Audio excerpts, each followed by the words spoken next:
Subscribe کریں ہمارے channel مسلم update کو اور روزانہ ویڈیو دیکھتے رہیں، شکریہ۔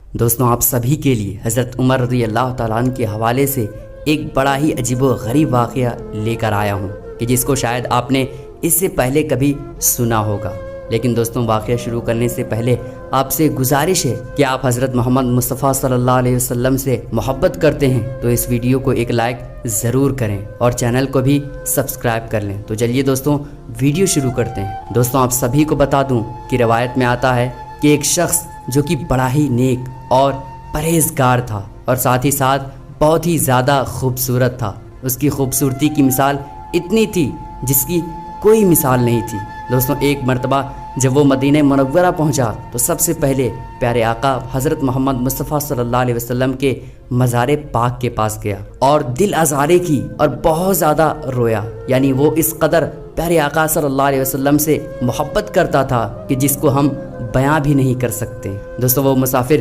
جب مدینہ منورہ آیا تو یہاں سے اس کا جانے کا ذرا بھی جی نہیں کر رہا تھا اور اس نے مدینہ منورہ میں رہنے کا ارادہ کر لیا اور پھر وہ مدینہ منورہ میں ہی رہنے لگا۔ لیکن جب حضرت عمر رضی اللہ تعالیٰ عنہ اس کی عبادت کو دیکھتے تو اس کی محبت کو دیکھ کر بڑے تعجب ہوتے۔ دوستوں، ایک مرتبہ حضرت عمر رضی اللہ تعالیٰ عنہ اس کے پاس جا کر کہنے لگے کہ جس طریقے سے تم عبادت کرتے ہو اس طرح میں تمہیں دیکھ کر بہت زیادہ خوش ہوتا ہوں، کیونکہ میں جانتا ہوں کہ تم ایک مسافر ہو اور اگر تمہیں کسی بھی چیز کی ضرورت ہو تو تم مجھے ضرور بتانا۔ دوستوں، اس کے بعد وہ کہتا ہے کہ جس خدا کو تم مانتے ہو اسی خدا کو میں بھی مانتا ہوں اور وہی ذات ہے جو دینے والی ہے، تو میں تم سے کیوں مانگوں؟ اتنا سننے کے بعد حضرت عمر رضی اللہ تعالیٰ عنہ خاموش ہو کر وہاں سے چلے گئے۔ لیکن حضرت عمر رضی اللہ تعالیٰ عنہ اس کی عبادت کو دیکھ کر بڑے ہی متاثر تھے۔ دوستوں، اس کے کچھ ہی دنوں کے بعد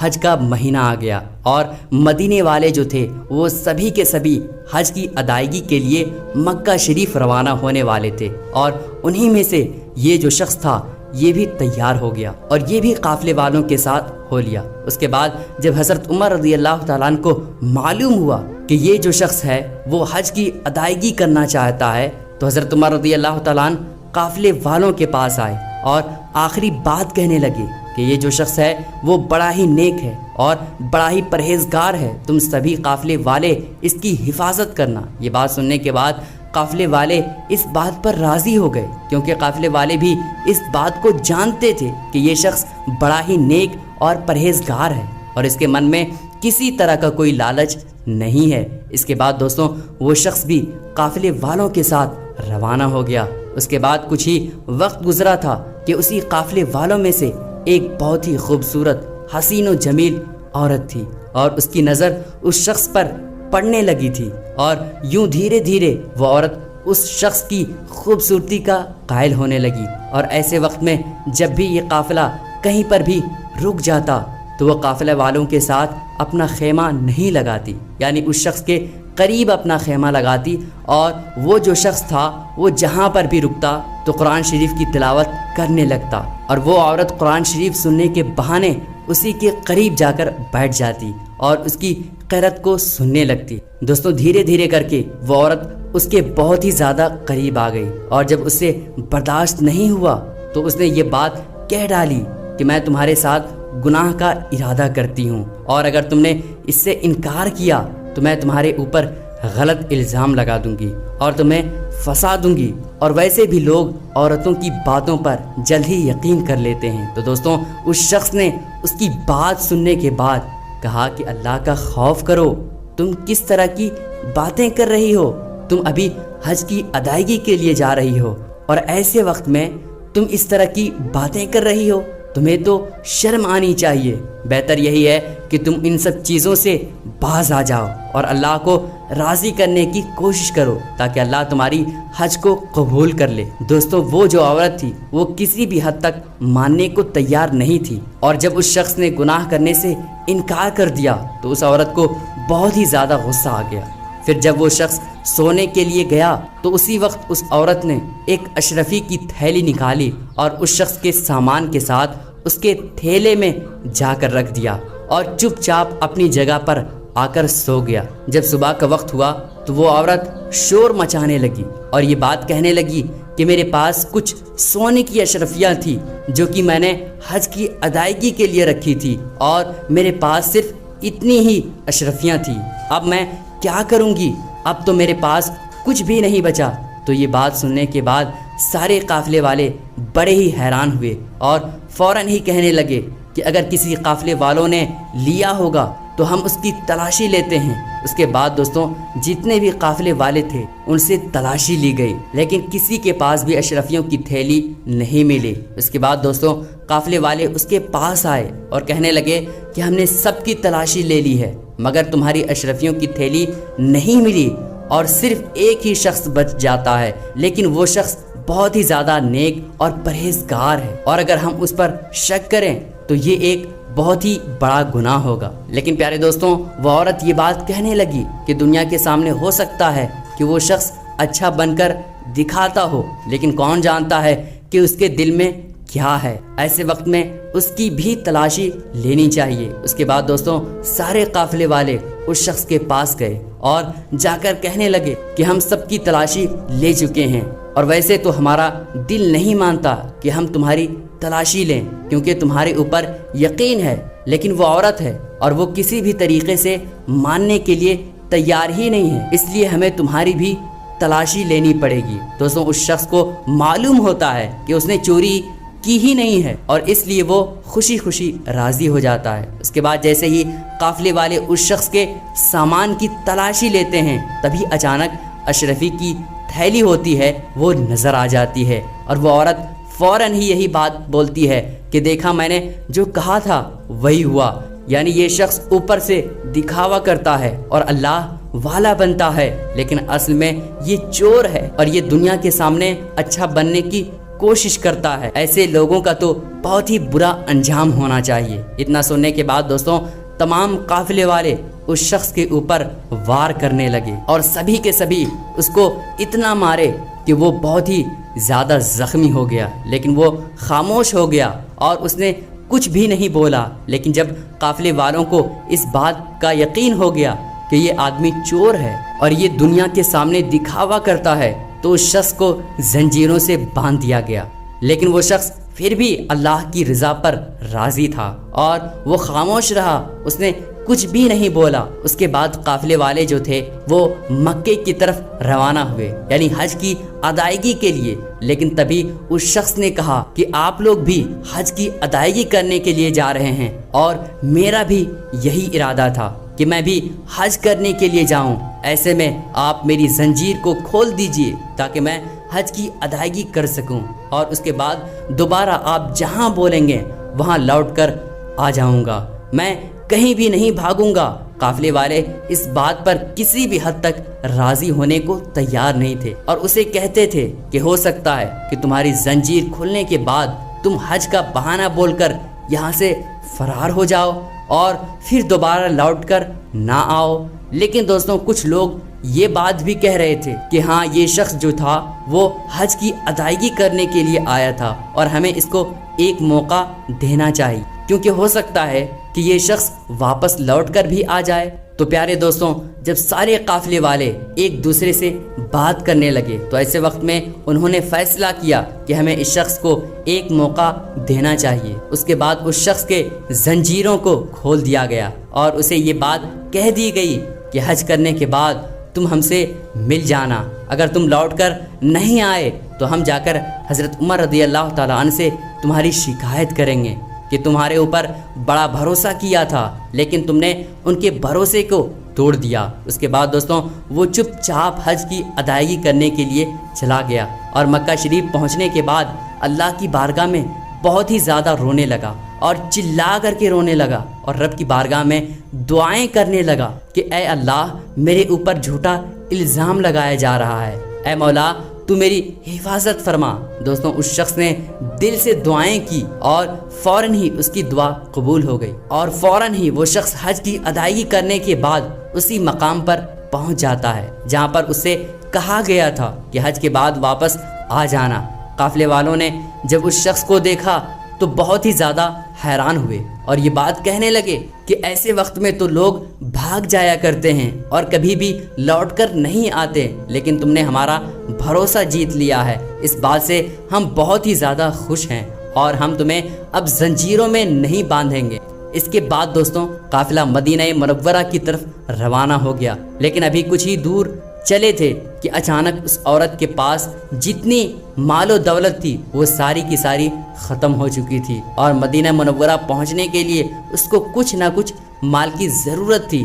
تو اس نے قافلے والوں سے پوچھا تو قافلے والوں کے پاس بھی بہت ہی کم مال و دولت تھی۔ اب وہ عورت بہت ہی زیادہ پریشان ہونے لگی کہ میں مدینہ منورہ کیسے پہنچوں گی۔ تو ایسے وقت میں اس کے ذہن میں یہ خیال آیا کہ جب کسی جگہ قافلہ رکے گا تو میں کسی گاؤں کے اندر جا کر مدد مانگوں گی، ہو سکتا ہے کہ کوئی میری مدد کر دے۔ اس کے بعد دوستوں سفر کے دوران ایک جگہ پر قافلہ رکا تو اس عورت نے موقع پاتے ہی گاؤں کے اندر پہنچ گئی، اور وہاں پہنچنے کے بعد وہ لوگوں سے مدد مانگنے لگی، لیکن کوئی بھی مدد کرنے کو تیار نہیں تھا۔ ایک شخص نظر آیا اور وہ یہ بات کرنے لگا کہ میں تمہاری مدد کروں گا، لیکن اس کے بدلے میں مجھے کچھ چاہیے۔ تو وہ عورت کہتی ہے کہ اگر میرے پاس کچھ ہوتا تو میں تمہارے پاس مانگنے کے لیے کیوں آتی؟ تو اس شخص نے بولا کہ چاہے کچھ بھی ہو جائے بدلے میں مجھے کچھ نہ کچھ ضرور چاہیے۔ تو یہ بات سننے کے بعد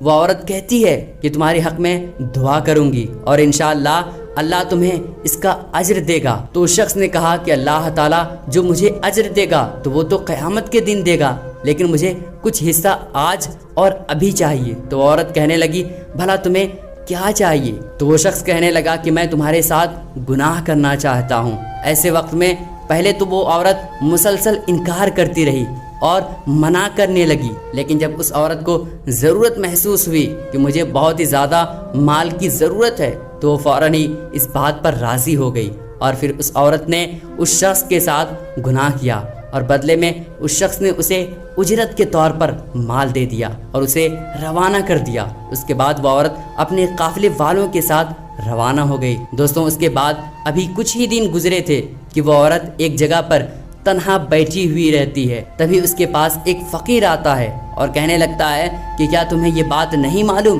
کہ تم ماں بننے والی ہو؟ تو وہ بہت ہی زیادہ حیران اور پریشان ہو گئی اور وہ یہ بات کہنے لگی کہ ایسا کیسے ہو سکتا ہے؟ تو فوراً ہی وہ فقیر یہ بات کہنے لگا کہ فلاں شخص کے ساتھ تم نے گناہ کیا نہیں تھا، یہ اسی کی اولاد ہے۔ اتنا سنتے ہی وہ عورت بہت ہی زیادہ پریشان ہونے لگی۔ تو اس فقیر نے کہا کہ پریشان ہونے کی کوئی ضرورت نہیں ہے، جس کے اوپر تم نے چوری کا الزام لگایا تھا اسی کے اوپر یہ الزام بھی ڈال دو۔ اتنا سنتے ہی وہ عورت زور زور سے چلانے لگتی ہے کہ یہ جو شخص نیک بننے کا دعویٰ کرتا ہے اور بڑی بڑی باتیں کرتا ہے، اس نے میرے ساتھ گناہ کیا ہے، زبردستی کی ہے، جس کی وجہ سے آج میں ماں بننے والی ہوں۔ میں نے یہ بات اس لیے ظاہر نہیں کی تھی کیونکہ مجھے شرمندگی محسوس ہوتی تھی، لیکن آج مجھے یہ بات معلوم پڑی ہے کہ میں ماں بننے والی ہوں۔ ایسے وقت میں مجھ سے یہ بات چھپی نہیں اور یہ بات میں نے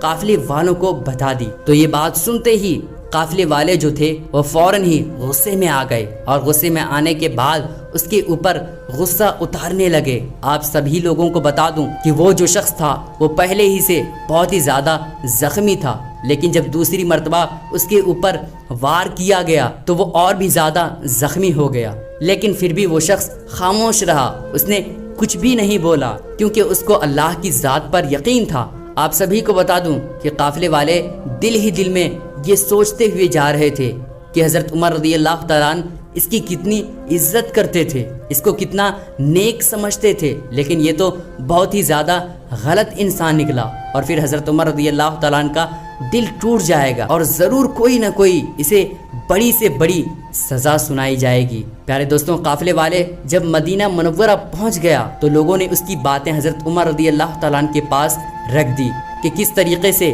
اس شخص نے اس عورت کی اشرفیوں کو چرا لیا تھا اور ساتھ ہی ساتھ زبردستی اس عورت کے ساتھ گناہ بھی کیا۔ تو یہ بات سنتے ہی حضرت عمر رضی اللہ تعالیٰ عنہ کو بڑا جلال آیا اور وہ یہ بات کہنے لگے کہ میں تجھے تو بہت ہی نیک مانتا تھا، اچھا انسان مانتا تھا، لیکن تو اندر سے کچھ اور ہے اور باہر سے کچھ اور، ایسے وقت میں تجھے کڑی سے کڑی سزا سنائی جائے گی۔ میرے پیارے دوستوں، ابھی حضرت عمر رضی اللہ تعالیٰ عنہ کوئی فیصلہ کرنے ہی والے تھے کہ وہاں پر حضرت علی شیر خدا مشکل کشا علی المرتضیٰ رضی اللہ تعالیٰ عنہ تشریف فرما ہوئے، اور وہاں آ کر یہ بات کہنے لگے کہ یہ جو عورت ہے اور یہ جو باتیں کہہ رہی ہے، یہ ساری کی ساری باتیں جھوٹ بول رہی ہے، یعنی کہ یہ جو شخص ہے اس نے اس عورت کی کوئی اشرفیاں نہیں چرائی تھی اور نہ ہی اس عورت کے ساتھ زنا کیا تھا۔ یہ بات سننے کے بعد وہ عورت کہتی ہے کہ یہ بات آپ ایسے کیسے کہہ سکتے ہیں جبکہ پورے قافلے والوں نے